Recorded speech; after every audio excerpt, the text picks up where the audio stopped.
Okay, hello, good evening सभी को जय श्री श्याम। आप सभी का आपके इंस्टीट्यूट में स्वागत है। तो जल्दी जल्दी सभी लोग फटाफट लाइव आ जाइए, फिर आज की क्लास को स्टार्ट करते हैं। देखिए, आपको पता है छत्तीसगढ़ प्री बीएड और प्री डीएलएड का एग्जाम सामने, ठीक है। और इसके अलावा जो अगर आप शिक्षक भर्ती की तैयारी कर रहे हैं, सीजी टेट की तैयारी कर रहे हैं, सबके लिए महत्वपूर्ण होने वाला है।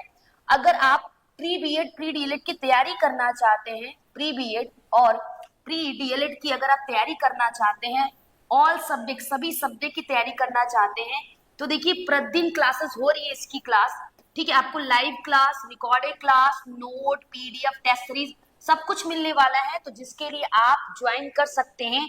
ज्वाइन करने के लिए आप हमें कॉल कर सकते हैं 9170066499 पर या 8787045655 पर हमें कांटेक्ट कर सकते हैं। बाकी शिक्षक भर्ती, सीजी टेट की तैयारी करनी है, व्याख्याता वर्ग 1 टीचिंग एप्टीट्यूड की तैयारी करनी है, तो भी आप हमें कांटेक्ट कर सकते हैं। बातें समझ में आई सबको? क्लियर है? चलिए हम लोग फर्स्ट क्वेश्चन की तरफ बढ़ते हैं। पहला प्रश्न आपके सामने है, जल्दी स्टार्ट होगा आरती जी, जल्दी, ठीक है। पहला प्रश्न आपके सामने है, क्वेश्चन को ध्यान से देखिए, समझिए, जहां कहीं डाउट होगा आप बताइएगा, ठीक है। और सबसे बड़ी बात,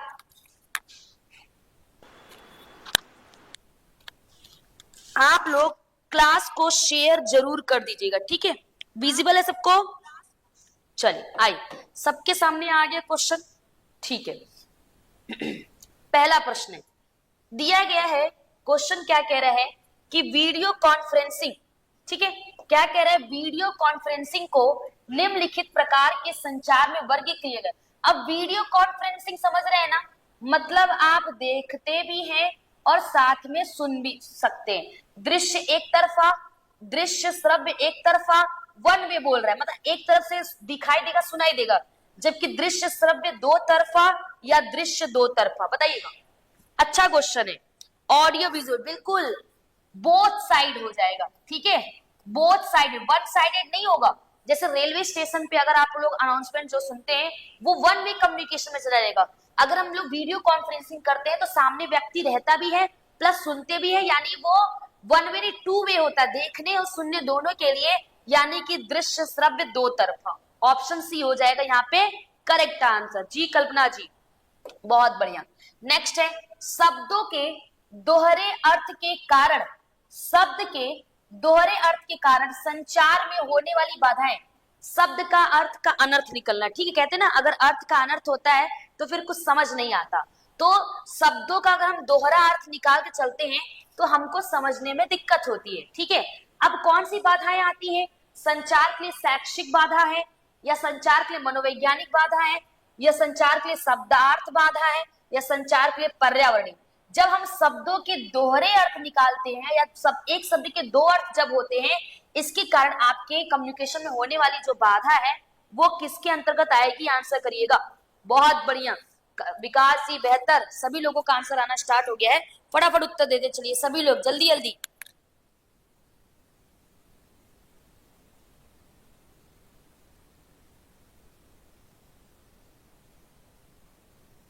यस, बहुत बढ़िया, मोस्टली लोगों, सभी लोगों का आंसर आया है।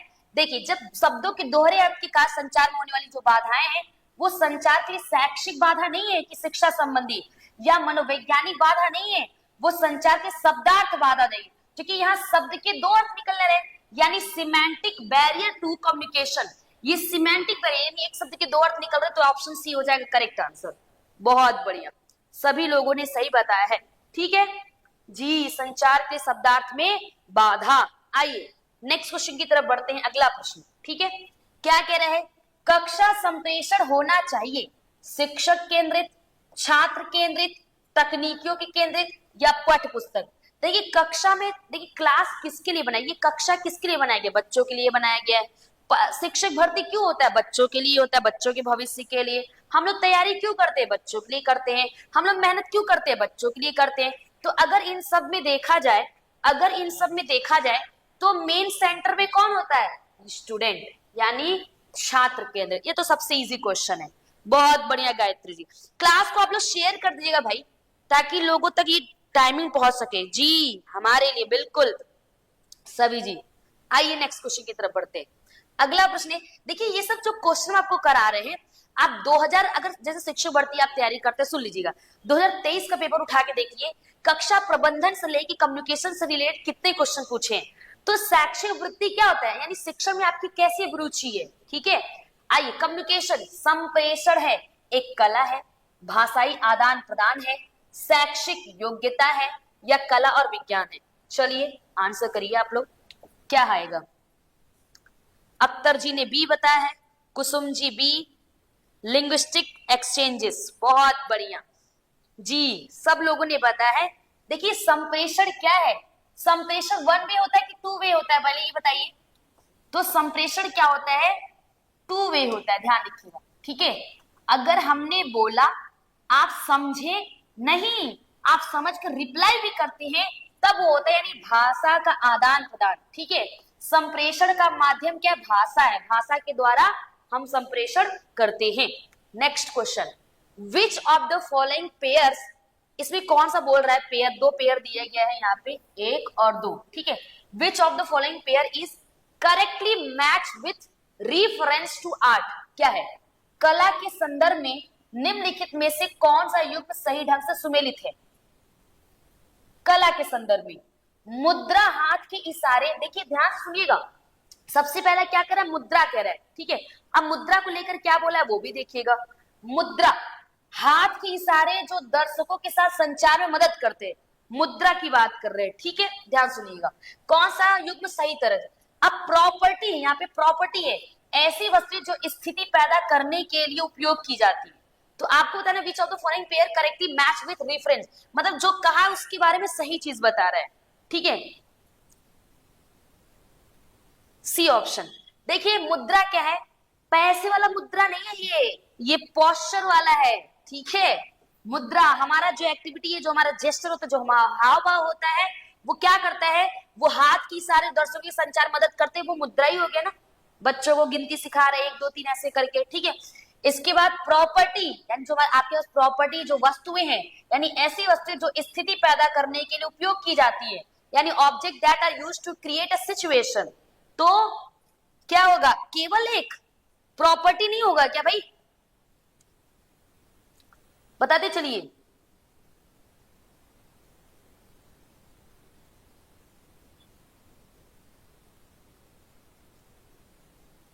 अर्थात देखिए, जैसे फॉर एग्जाम्पल मान लीजिए कोई कलाकार है, ठीक है। अब कोई कलाकार अपने बॉडी एक्टिविटी से या मुद्रा से वो अपनी बातें सामने दर्शकों तक पहुंचाता है। तो क्या अब वो सामने दर्शकों तक पहुंचाने के लिए क्या वो किसी वस्तु का सहारा नहीं ले सकता। वस्तुएं जो स्थिति पैदा करने के लिए उपयोग ली जाती हैं, ये दोनों ही सही हो जाएगा, ऑप्शन डी, ठीक है, ये दोनों ही सही हो जाएगा जी। नेक्स्ट क्वेश्चन क्या है, communication is the process of knowing and understanding each other of thought and feeling in the mood off exchange of ideas, this definition is given by, यानी संप्रेषण, ये इंपॉर्टेंट है, इसको अपने माइंड में सेट करिए। क्या लगता है, आंसर करिएगा।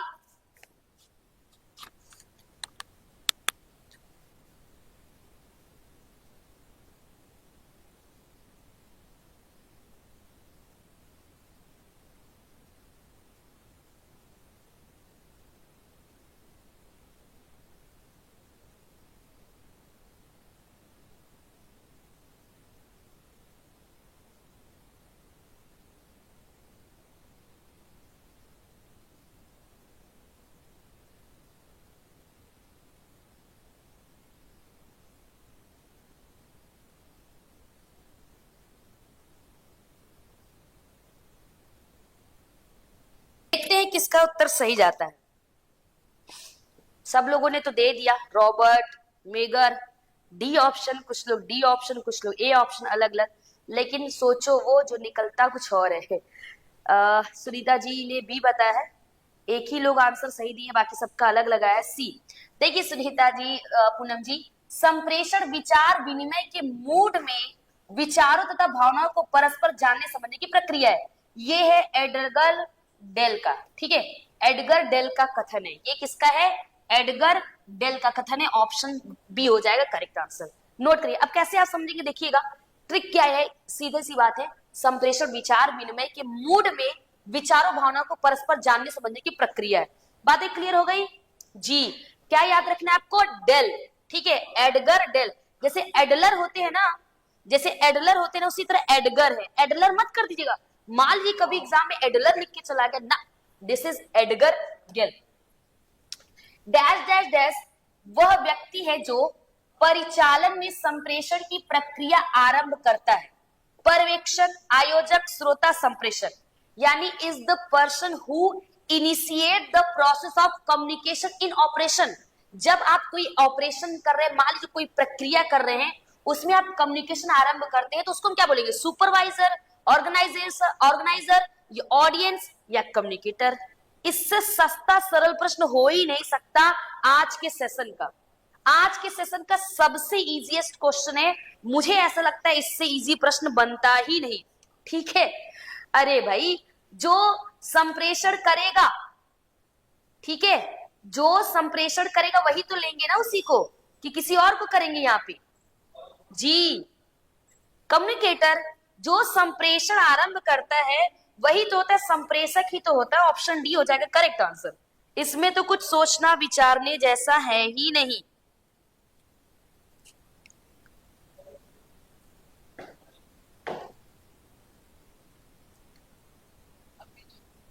बहुत बढ़िया।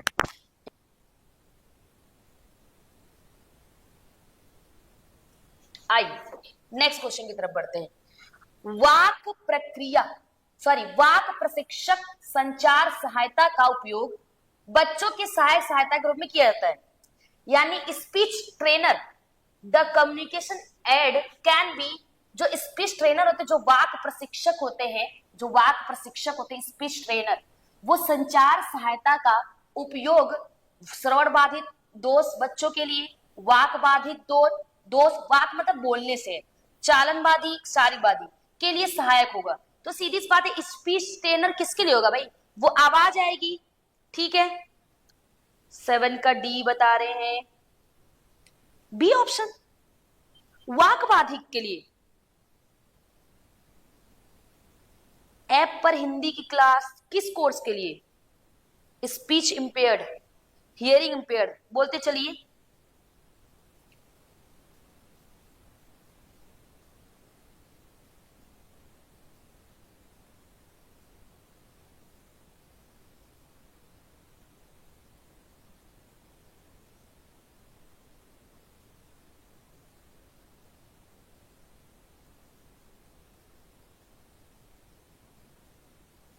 देखिए अलग अलग, इसको थोड़ा समझिए। इसको जो वाक प्रशिक्षक बोलते हैं, ये है सिंथेसाइजर। सुनिएगा ध्यान से, एक आपके लिए जानकारी है, सिंथेसाइजर, ठीक है। ये भी एक कह सकते हैं शिक्षण सहायक सामग्री में ले सकते हैं, ठीक है। ये शिक्षण सहायक सामग्री है, ठीक है, लेकिन ये श्रवण से रिलेटेड है। अब सुनिए, इसको जो सुन लीजिएगा, सिंथेसाइजर, इसको हिंदी में बोलते हैं वाक प्रशिक्षक। सब लोग ध्यान से सुनिएगा, क्वेश्चन बहुत इंपॉर्टेंट है। सिंथेसाइजर, इसको इंग्लिश में बोलते हैं वाक प्रशिक्षक।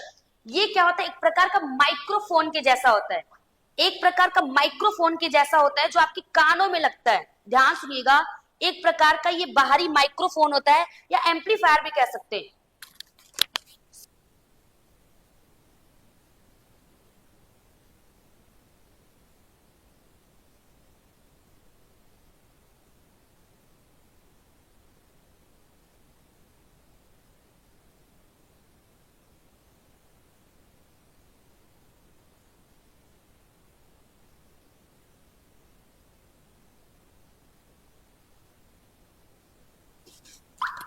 ठीक है, हाँ, तो हम आते हैं क्वेश्चन पे।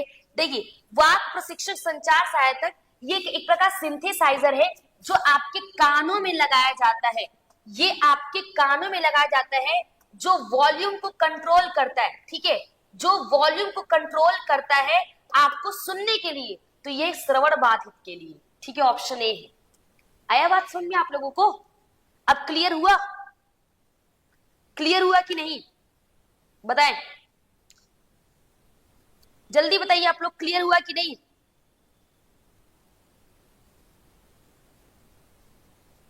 बहुत बढ़िया।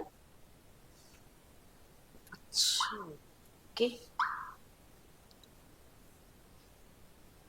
यस आप लोग को ठीक है। अभी नेक्स्ट क्वेश्चन की तरफ बढ़ते हैं, अगले प्रश्न की तरफ बढ़ते हैं। क्या कह रहे हैं? संचार विकार, अभी ठीक होगा, आज आउटपुट कुछ और ही आ रहा है। संचार विकार डैश के लिए एक व्यापक शब्द है। संचार विकार, संचार विकार श्रवण, भाषा, वाक, उपयुक्त सभी। अ कम्युनिकेशन डिसऑर्डर इज कह सकते अम्ब्रेला टर्म ऑफ किसके लिए? बहुत बढ़िया, all of the above, all of the above.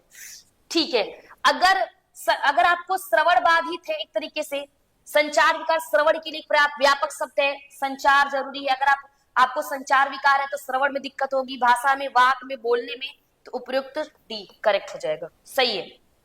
अगले क्वेश्चन की तरफ बढ़ते हैं। कक्षा कक्ष में संप्रेषण के विभिन्न स्वरूप कौन से? कक्षा कक्ष में संप्रेषण के विभिन्न स्वरूप कौन से? लिखित है, मौखिक है, सांकेतिक है, या उपयुक्त सभी। हम अपनी बातों को अव्यक्त करके सामने वाले तक पहुंचा सकते हैं। हम लिखकर पहुंचा सकते हैं, यस। हम बोलकर पहुंचा सकते हैं, यस। हम मुंडी हिलाकर भी पहुंचा सकते हैं, यस। तो क्या हो जाएगा? ऑप्शन डी, उपयुक्त सभी। बहुत बढ़िया जी, सभी जी, संध्या जी, अयान जी, छम्मन जी, गायत्री जी, ललिता जी। आइए अगले प्रश्न की तरफ बढ़ते हैं। ये देखिए 11 नंबर क्वेश्चन जो है ना, आप ध्यान से समझ के दीजिएगा, कोई जल्दीबाजी नहीं है, ठीक है। शिक्षा में बदलती प्रवृत्तियां, शिक्षा में जो बदलाव हो रहे हैं, जो चेंजेस आ रहे हैं, निम्नलिखित में से किस परिप्रेक्ष्य को दर्शाती है? शिक्षा में the changing trends in education reflect which of the following perspective. शिक्षा की मजबूत दार्शनिक नींव को, अगर शिक्षा में जो प्रवृत्तियां बदल रही है, ये दार्शनिक नींव को मजबूत दिखा रही है, या शिक्षा को सार्थक होने के लिए समाज के अनुरूप होना चाहिए।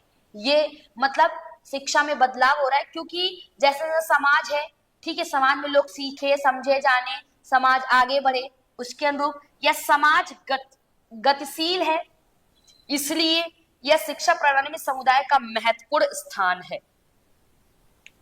क्या बात है, सभी लोगों का आंसर आना स्टार्ट हो चुका है। प्रतिमा जी कह रही डाटा इन, जनक पटेल जी, बी हेमा जी, जी लक्ष्मी जी, बहुत बढ़िया, कनक जी।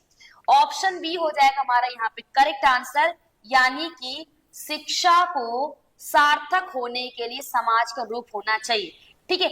अगर हम समाज के अनुरूप शिक्षा को बना रहे हैं तो ये शिक्षा में बदलती प्रवृत्तियों को ही दर्शा रही है, ठीक है। जैसा देश वैसा भेष, ये तो बोलते हैं ना हम लोग कि जैसा देश वैसा भेष। अगला है, from the following list pick out the problems faced in implementing compulsory primary education in India. निम्नलिखित सूची में से भारत में अनिवार्य प्राथमिक शिक्षा को लागू करने में आने वाली समस्या को चयन कीजिए। मतलब वही है, 6 से 14 वर्ष के बच्चों को निःशुल्क अनिवार्य शिक्षा देना, आरटीई 2009 में बोला गया था, 21A जोड़ा गया था 2002 86वें संविधान संशोधन में। तो इसमें आने वाली समस्या कौन सी है? विद्यालय में भाग न लेने वाले बच्चों की गणना सूची बनाना, ये समस्या है। अरे भाई, विद्यालय में जो बच्चे पार्टिसिपेट नहीं है, जो विद्यालय में नहीं जा रहे, हम उनका लिस्ट बना रहे हैं, तो हम तो अनिवार्य शिक्षा को लागू करने के लिए बना रहे, ये तो अच्छी बात है। इसमें कहना ना समस्या का। फिर बाल मजदूरों के नियोक्ताओं के लिए दंड, बिल्कुल, अगर आप जो बच्चों से मजदूरी करा उन नियोक्ताओं के लिए आप दंड करेंगे, ये भी सही बात है। बच्चों के लिए वित्त उपलब्ध कराना, मतलब बच्चों के लिए पैसे उपलब्ध कराना, या माता पिता से उनके बच्चों को विद्यालय न भेजे जाने के सभी कारणों बहाने के साथ निपटना। बिल्कुल, देखिए ऑप्शन डी है, ऑप्शन बी है, ऑप्शन ए है। ये सब चीजें अगर हम करेंगे तो हम अनिवार्य शिक्षा को बढ़ावा देंगे, हम ज्यादा से ज्यादा स्कूल में बच्चों के एडमिशन को बढ़ावा देंगे। बट यहाँ पे जो सी कह रहा है कि बच्चों के लिए वित्त उपलब्ध कराना, provide funds for the children, ये हमारे अनिवार्य शिक्षा का हिस्सा नहीं। डी ऑप्शन, आप सब लोग डी ऑप्शन बता रहे हैं। खोदा पहाड़ निकली चुईया, मुझे लगा आप सब लोग सी बता रहे होंगे। अरे भाई, माता पिता से उनके बच्चों को विद्यालय ना भेजे जाने के सभी कारणों बहाने के साथ निपटना, हम निपटेंगे तभी तो अनिवार्य प्राथमिक शिक्षा को लागू कर पाएंगे। अगर ऐसे माता पिता अपने बच्चों को काम पे भेज रहे हैं, स्कूल नहीं भेज रहे, कोई कारण है, हम उसका समाधान करेंगे तो ये तो अच्छी बात है ना। लेकिन बच्चों के लिए वित्त उपलब्ध कराना, हमें अनिवार्य प्राथमिक शिक्षा को लागू करना है, वहां वित्त से लेना देना नहीं है। Option C. आप लोग खतरनाक आंसर दे रहे हैं। अच्छा, क्वेश्चन दिख नहीं रहा था। चलिए, युक्तिकरण प्रक्रिया है ये। नेक्स्ट क्वेश्चन देखिए, which of the following represent a national initiative taken by the ministry of education, MOE, MHRD का नाम बदल गया, to ensure that every child in the country attends foundational literacy and numeracy. अच्छा, ये है FLN। इसका विकास किस कक्षा तक होना चाहिए? इसका विकास किस कक्षा तक होना चाहिए? मतलब आधारभूत जो साक्षरता है, मतलब बच्चा पढ़ लिख सके, और न्यूमरेसी उसको संख्यात्मक का ज्ञान हो सके। संख्यात्मक का ज्ञान का मतलब है इतना उसे अंकों का ज्ञान हो कि मार्केट से जाके वो लाभ हानि प्रतिशत छूट ये सब समझ सके। तो ये किसके अंतर्गत आएगा, यानी निम्नलिखित में से कौन सा शिक्षा मंत्रालय द्वारा की गई एक राष्ट्रीय पहल है? राष्ट्रीय पहल है, हमने लिखवाया हुआ है, यह सुनिश्चित करना कि देश में प्रत्येक बच्चा मूलभूत साक्षरता और संख्यात्मक ज्ञान प्राप्त कर सके। क्या होगा? क्या बात है, बहुत बढ़िया, निपुण भारत। करेक्ट है, एकदम सही है, निपुण भारत, बिल्कुल। निपुण भारत के अंतर्गत FLN का विकास करना। किस क्लास तक? बहुत बढ़िया मोदी जी, बहुत बढ़िया सम्मेलाल जी, बहुत बढ़िया रुचि जी, और कौन कौन बताया भाई? और यहाँ पे मोनी जी ने बताया, बस सभी जी, बहुत बढ़िया सभी जी। जी पूनम जी, कक्षा 3 तक, क्लास 3 तक FLN का विकास हो जाना चाहिए। कक्षा 3 का जो बच्चा है वो पढ़ लिख सके और उसे संख्यात्मक का ज्ञान हो सके। ठीक है, ऑप्शन सी हो जाएगा करेक्ट आंसर। बहुत बढ़िया, ये सब प्रश्न ध्यान दीजिएगा, ऐसे क्वेश्चन बनते हैं आप लोगों को, है ना। आइए, अगला प्रश्न है, भारत में समावेशी शिक्षा को लागू करने में क्या चुनौतियां हैं? भारत में दिव्यांग व्यक्तियों के लिए कोई नीति नहीं है, ये चुनौती है। समावेशी शिक्षा प्राप्त करने का मार्ग लंबा और विविध है, ये चुनौती है। Both first and second, only second, ना ही ना एक ना ही दो, या केवल दो? अगर समझेंगे तो उत्तर आपके सामने होगा। सी ऑप्शन, ना तो एक ना तो दो, ये दोनों चुनौती नहीं है। हाँ, कह रहे कौन सा चुनौतियां है भाई? मतलब समावेशी शिक्षा लागू होने में बाधा बनती है, ये दिक्कत आती है, चुनौती है। सब लोग, ना ही एक। अब मुझे जरा ये बताइए, आप लोगों से मेरा प्रश्न है, ध्यान सुनिएगा। भारत में दिव्यांग व्यक्तियों के लिए कोई नियम नहीं। ये PWD एक्ट जो 1995 आया था, या RPWD संशोधन जो 2016 में आया था, ये कौन सा एक्ट है? ये हवा में आके चला गया क्या? दिव्यांगजन अधिकार अधिनियम 2016, 1995 में 7 प्रकार की दिव्यांगता थी, 2016 में 21 प्रकार की दिव्यांगता कर दी गई है। इनके लिए 25% का आरक्षक है, आरक्षण किया गया है। यहाँ पे बेंचमार्क विकलांगता वालों के लिए आरक्षण किया गया है। ये सब क्या हमारे देश में दिव्यांग अधिकार नहीं है? पढ़ाया हमने भाई, पर्सन विथ डिसेबिलिटी 1995 वाला, फिर right of person with disability, ठीक है, समान अवसर, शिक्षा का अधिकार, ठीक है, समान भागीदारी, भूल गए आप लोग? नीति नहीं है ना नीति, तो पहला कैसे हो सकता है भाई?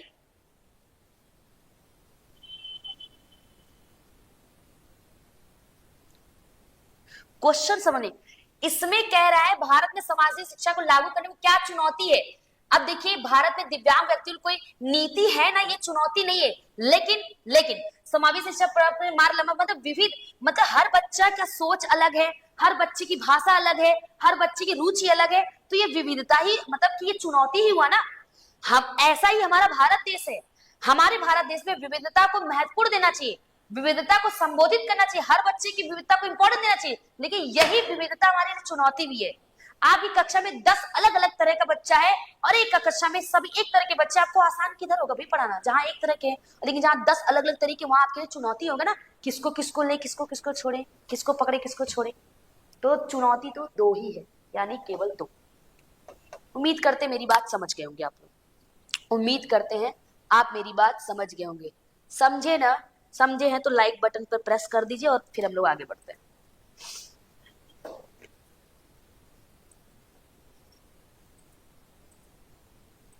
जी आइए 50 नंबर क्वेश्चन। यूजीसी, जिसको विश्वविद्यालय अनुदान आयोग कहते हैं, यूजीसी नेट जेआरएफ वगैरह कराते हैं।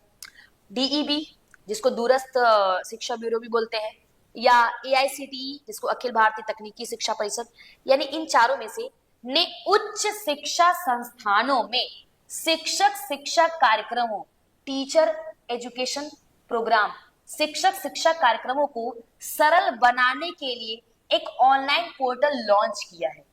वो कौन है? यूजीसी, डीईबी, एआईसीटी या एनसीटी, राष्ट्रीय शिक्षक शिक्षा परिषद। नाम से ही होना चाहिए, क्योंकि ये शिक्षक शिक्षा कार्यक्रम है तो national council for teacher education, NCT, national council for teacher education, national council for teacher education, यानी राष्ट्रीय शिक्षक शिक्षा परिषद। क्योंकि ये बोल रहा है ना कि शिक्षक शिक्षा कार्यक्रम को सरल बनाने के लिए, तो शिक्षक शिक्षा कार्यक्रम किससे रिलेटेड भाई? ये हमारे एनसीटी से रिलेटेड है, एनसीटी से रिलेटेड है भाई, राष्ट्रीय शिक्षक शिक्षा परिषद। इसमें शिक्षक और शिक्षा कार्यक्रम को इंक्लूड किया जाता है, इसी के अंतर्गत आता है भाई। ठीक है, इसको बोलते हैं क्या? टीचर एजुकेशन प्रोग्राम, टी बोलते हैं, टेप। समझ में आया? एनसीटी का फुल फॉर्म समझ गए ना? National council for teacher education. Next question की तरफ बढ़ते हैं। आइए अगला प्रश्न। हाँ, ये मजेदार क्वेश्चन है आप लोगों के लिए, देखते हैं। इस क्वेश्चन को अपने दिमाग में सेट कर लीजिए सब लोग, जितने यहाँ पे अगर बात करें शिक्षक भर्ती वाले जितने लोग हैं, आप लोग इस क्वेश्चन को एकदम माइंड में सेट कर लीजिए ध्यान से। 14 को एक बार और, 14 नंबर क्वेश्चन इसको लगा लेते हैं, फिर बता देते हैं ना। 14 नंबर वही चुनौती वाला कर रहे हैं क्या? ठीक है, हम चंचल मैम बता दे रहे हैं आपको। ठीक है, चलिए। National education policy foundation literacy and numeracy, यानी कह सकते हैं मूलभूत साक्षरता एवं संख्यात्मक द्वारा बच्चे की पूर्व साक्षरता, पूर्व संख्यात्मक, संज्ञानात्मक, सामाजिक कौशल को मजबूत करने के लिए कितने सप्ताह की सिफारिश की गई? 11 सप्ताह, 12 सप्ताह, 14 सप्ताह, 16 सप्ताह। वीरेंद्र जी ने कहा 14 सप्ताह। 6 साल में कितने महीने होते हैं उतने सप्ताह ले लीजिए आप, याद करने का ट्रिक है। थिंक पॉजिटिव, ठीक है, B positive, blood group B positive, ठीक है, और वो बोलता भी कि बी पॉजिटिव रहिए। 14 वीक। हमने आपको हिंट भी दे दिया इसका आंसर क्या होता है। साल में 12 महीने होते हैं। तो बात करें ये जो प्री लिटरेसी है, प्री न्यूमरेसी है, और कॉग्निटिव और सोशल स्किल, ध्यान सुनिएगा। एफएन के स्ट्रेंथ के लिए प्री लिटरेसी, प्री न्यूमरेसी और कॉग्निटिव और सोशल स्किल है। इसके लिए बात करते हैं यहाँ पे एनईपी द्वारा 12 सप्ताह दिए गए। ठीक है, कितने सप्ताह? 12 सप्ताह। एक महीने में 4 सप्ताह, एक महीने में मतलब 3 महीने।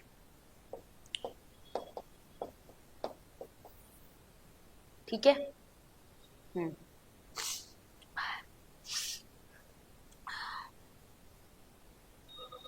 3 महीना भी याद रखिएगा। आइए अगला जो प्रश्न वो बहुत अच्छा है, ध्यान से देखिएगा क्वेश्चन को। क्या कह रहे हैं? उत्तर देखिए, ये तो मतलब यहाँ से क्वेश्चन आ गया, ध्यान से देखिएगा।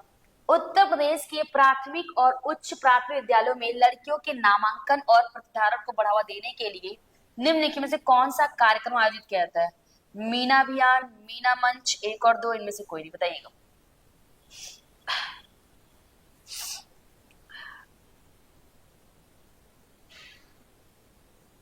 देखिए आपको एक बात बता दें, यूनिसेफ का नाम सुना है ना आप लोगों ने? चलिए, सी ऑप्शन मोनी जी ने कहा है। देखिए यूनिसेफ ने एक काल्पनिक चरित्र बनाया है, ठीक है, ध्यान रखिएगा। यूनिसेफ द्वारा एक काल्पनिक चरित्र बनाया गया है जिसको बोलते हैं मीना मंच। जिसको बोलते हैं क्या? मीना मंच। ठीक है, या मीना मंच मत करिए, मीना कर लीजिए। मीना ये जो नाम है, ठीक है, यूनिसेफ ने एक काल्पनिक चरित्र बनाया जिसका नाम मीना है, और इसी आधार पे मीना अभियान और मीना मंच है, यानी 1 और 2 दोनों। क्या हो जाएगा? 1 और 2 दोनों। ठीक है, दोनों चला है। आगे बढ़ते हैं। शिक्षा प्रणाली का लक्ष्य 2025 से 26 तक, 24 से 25 तक, 23 से 24 तक, 26 से 27 तक। हाँ, ये एफएलएन का विकास कब तक करना है भाई? फाउंडेशन लिटरेसी एंड न्यूमरेसी, शिक्षा प्रणाली का लक्ष्य। आपको बता दें, देखिए एनईपी से क्वेश्चन मान के चलिए आप लोग, नेशनल एजुकेशन पॉलिसी से आपकी शिक्षक भर्ती में 2 क्वेश्चन आया था, आपके प्री डीलेट में एक एक क्वेश्चन दोनों से बने थे।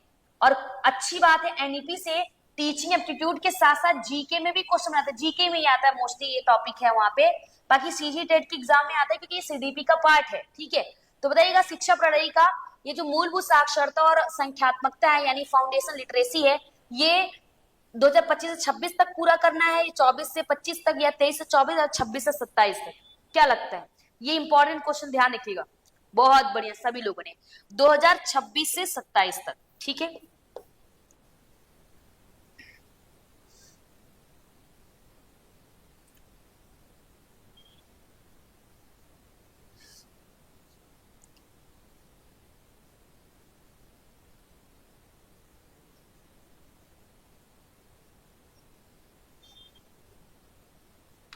देखिए एक बात याद रखिएगा, आपको एक जानकारी देना चाहते हैं। अगर आप एनईपी उठा के पढ़िए, एनईपी वहां कहीं पे लिखा नहीं है कि 2026 से 27। सुनिएगा थोड़ा सा ध्यान से आप लोग एक बात, कि जो हमारा नेशनल एजुकेशन पॉलिसी है, अख्तर जी, चंचल जी ध्यान सुनिएगा, जो हमारा नेशनल एजुकेशन पॉलिसी वहां पे कहीं पे भी नहीं लिखा हुआ है कि एफएनएन का 2026 से 27 तक विकास करना। लेकिन लेकिन लेकिन 2025 तक लक्ष्य रखा गया है। 2025 तक, ये आप लोग 2030 तक नहीं, वो तो पाठ्यक्रम है। 2030 तक पाठ्यक्रम को सुनिश्चित किया गया भाई। ठीक है, ये अलग कहानी है 2030 तक। लेकिन हम क्यों 2026-27 आंसर होगा वो हम आपको बता रहे हैं, क्योंकि अगर एनईपी उठा के देख लीजिए, वहां पे डायरेक्ट बोला गया जो मूलभूत साक्षरता है, संख्यात्मकता है, वो 2025 तक, मतलब 2025 तक ये हो जाए, 2025 के बाद तक भी चलेगा। तो इसलिए इसका 2025 के बाद यानी 2026-27 आंसर दिया गया, यही कारण है इसका। 2025 के बाद, 2025 के बाद की वजह से, ये सेंटेंस वजह से 26-27 दिया गया, ये कारण है। ठीक है, आइए अगला प्रश्न है, फाउंडेशन लिटरेसी और न्यूमरेसी, जिसको एफएलएन बोलते हैं, ये कौन इसका क्रियान्वयन करता है? ठीक है, विदेश मंत्रालय, शिक्षा मंत्रालय, नीति आयोग, स्वास्थ्य और परिवार कल्याण। अभी तो इससे रिलेटेड प्रीवियस ईयर में क्वेश्चन किया हम लोगों ने, पिछला क्वेश्चन इसी से रिलेटेड था।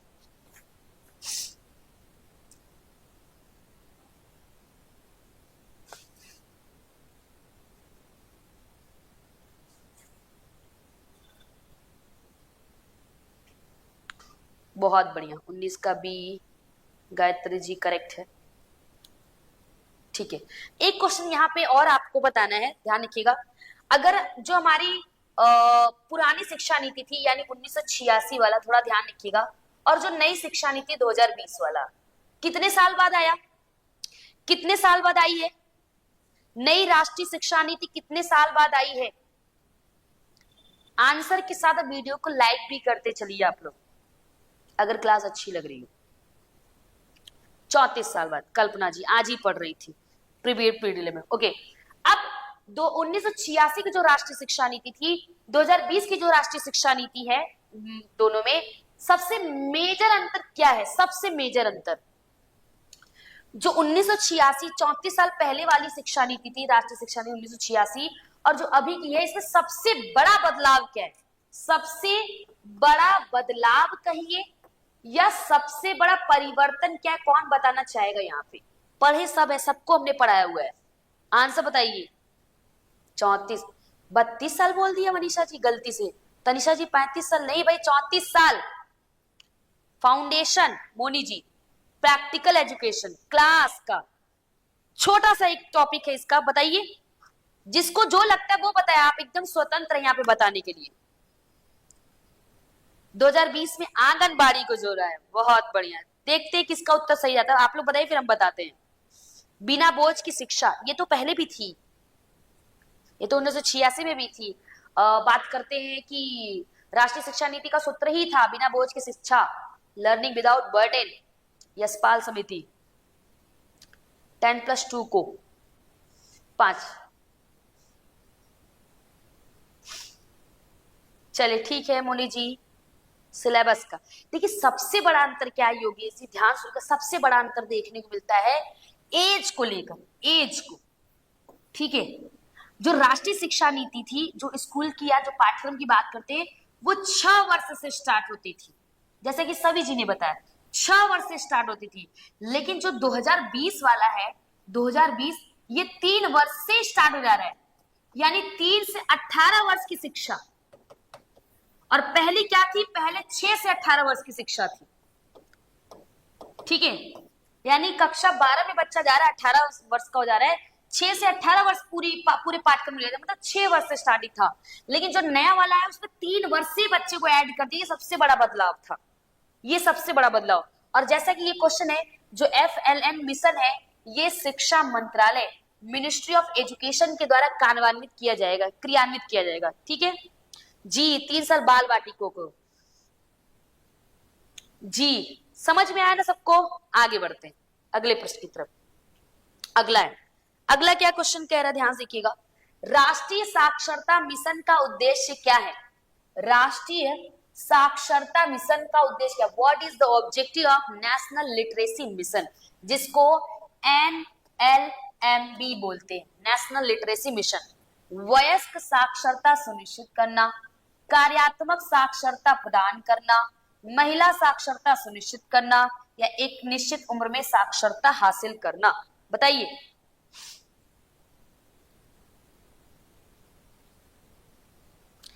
वर्तमान में शिक्षा मंत्री कौन है भाई? वर्तमान में शिक्षा मंत्री कौन है?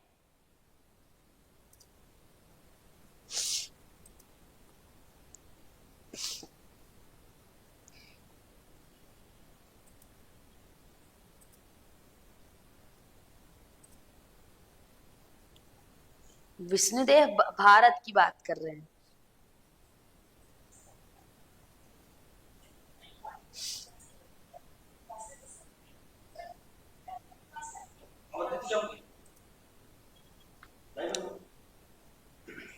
बहुत बढ़िया, धर्मेंद्र प्रधान। अब इस क्वेश्चन का आंसर क्या है? कुछ लोगों ने अच्छा डी भी बताया है, जय जी ने भी बताया। देखिए, राष्ट्रीय साक्षरता मिशन का उद्देश्य ये है कि एक निश्चित उम्र में साक्षरता हासिल करना। ठीक है, यानी achieving literacy at certain age. समझ में आया? क्लियर है सबको जी? फिर भी अगर जानते रहिएगा, इसमें कितने से कितने उम्र की बात की गई है? उम्र याद रखिएगा, 15 से 35 वर्ष या उम्र, इनकी शिक्षा की बात की गई। ठीक है, 15 से 35 वर्ष के जो व्यक्ति हैं, ये साक्षर हो जाए, पढ़ लिख जाए, उनकी बात करें। एक निश्चित उम्र में साक्षरता हासिल करना, और निश्चित उम्र की बात करें तो 15 से 35 वर्ष के बीच के लोग। ठीक है जी, बात समझ में आया जी? तो ये इसका आंसर क्या हो जाएगा? D option, achieving literacy at a certain age. बातें क्लियर हो गई? तो देखिए, आज जो हमने क्वेश्चन लिया था वो 20 ही क्वेश्चन था। ठीक है, आज का जो हमारा प्रश्न था 20 क्वेश्चन था। 20 में से किसके कितने बने जरा बताइएगा? 20 में से किसके कितने बने जरा बताइएगा? ये क्लास आपके लिए बड़ा महत्वपूर्ण है। अगर आप प्री बीएड, प्री डीएलएड, शिक्षक भर्ती, सीजीएल तैयारी करते हैं तो ये एक ऐसा, और सबसे बड़ी बात आपको बता दें, अगर आप नेट वगैरह का तैयारी करते हैं, नेट का फर्स्ट पेपर होता है जहां पे टीचिंग एप्टीट्यूड पूछता है। ये जो हम आपको टॉपिक करा रहे हैं ना, ये नेट के एग्जाम के लिए भी इंपॉर्टेंट है, सीजी सेट का एग्जाम देते हैं उसके लिए भी इंपॉर्टेंट है। अगर आप इस लाइन में है तो ये सब आपके लिए इंपॉर्टेंट होने वाला है। ठीक है, बात समझ में आई? चलिए, बहुत बढ़िया। 17 नंबर, ओके, 15 नंबर, बहुत बढ़िया। तो ये रही आज की टॉपिक। बाकी इसके लिए अगर आपको पूरी क्लास चाहिए तो क्लास के लिए हमने कहा दिए गए नंबर पर आप कांटेक्ट करिए, वहां से आप पूरी तैयारी कर सकते हैं। तो फिलहाल अभी के लिए, आज के लिए बस इतना ही। मिलते हैं नेक्स्ट क्लास में, तब तक के लिए धन्यवाद। जय श्री श्याम, आप लोग अपना ध्यान रखें।